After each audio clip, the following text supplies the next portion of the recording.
ও মাই god, Roshan আর বুবলিকে director Iqbal তার cinema থেকে বাদ দিয়ে দিলেন হঠাৎ করে। কিন্তু কেন, কি কারণে তাদের দুজনকে একসাথে সিনেমা থেকে বাদ দিয়ে দিলেন, জানতে হলে পুরো ভিডিওটি দেখুন। আর আমার চ্যানেলে প্রথমবার ভিডিও দেখে থাকলে একটা সাবস্ক্রাইব করে রাখুন। 2024 সালে কুরবানির ঈদের রিভেঞ্জ নামে একটি সিনেমা বের হয়েছে ইকবাল সাহেবের, এবং এই সিনেমাতে নায়ক নায়িকা হিসেবে আছেন বুবলি আর রোশানে। এই সিনেমা যখন ট্রেইলার রিলিজ হচ্ছিল বা এটা নিয়ে আলোচনা করতে বসেছিল, তখনই বুবলি এক সাংবাদিকের উপরে খেপে গিয়েছিল। আর তারপরে ইকবাল সাহেব ও শাকিব খানকে নিয়ে নানান ধরনের বিতর্ক কথাবার্তা বলেছিলেন। তারপরে তাদের এই সিনেমাটা এই বছর একদম ফ্লপ হয়ে গেল। বেশিরভাগ মানুষ ইকবাল সাহেবের আচরণের জন্য তার এই সিনেমাটা দেখতে যাননি, এরকম মন্তব্য শোনা যাচ্ছে বিভিন্ন মানুষের কাছ থেকে। এবং বুবলি আর রোশানেরও কিছু ভুল ছিল, যে কারণে তাদের এই সিনেমাটি এই বছর ফ্লপ হয়ে গেল, কেউই দেখতে যাননি তেমন একটা।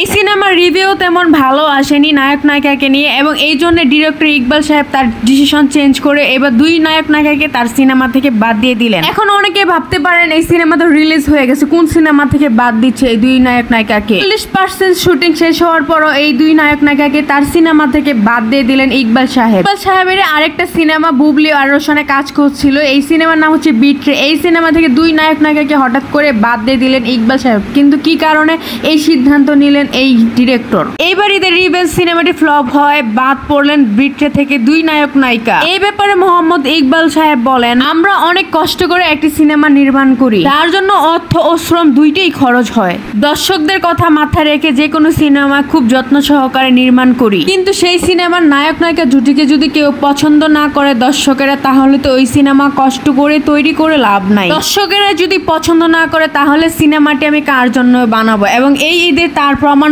দিল রোশান আর বুবলি। এই ঈদে রোশান আর বুবলির জুটির একটা সিনেমা বের হয়েছে রিভেঞ্জ। এই সিনেমাটি পুরাই ফ্লপ গিয়েছে এই জুটির জন্য। তাই আমি ডিসিশন নিয়েছি তাদের নিয়ে আর কোনো সিনেমা তৈরি করব না, এবং আমার যেই সিনেমাটা কাজ সম্পূর্ণ হয়েছে 40%, তাদের পিছনে আমার অনেক খরচ হয়েছে, তাও আমি খুশি আমি তাদেরকে বাদ দিতে পেরে। সেই সিনেমার বাজেট কিন্তু প্রায় অর্ধেকই শেষ, তারপরেও আমি ঝুঁকি নিয়ে তাদের দুজনকে একসাথে বাদ দিয়ে দিয়েছি। এখন আমি নতুন করে ভাবছি এই সিনেমাটাকে নিয়ে, তাহলে এই সিনেমাতে নতুন কোনো নায়ক নায়িকাকে অ্যাড করা হবে এবং তাদেরকে নিয়ে এই শুটিংটা সম্পূর্ণ করব ইকবাল। তাহলে ভিউয়ার্স, আপনাদের কি মতামত? এই জুটিকে বাদ দিয়ে কি ভালো কাজ করেছে এই পরিচালক? আপনাদের মতামত কমেন্ট করে জানাবেন। আর ভিডিওটি সম্পূর্ণ দেখার জন্য সবাইকে ধন্যবাদ।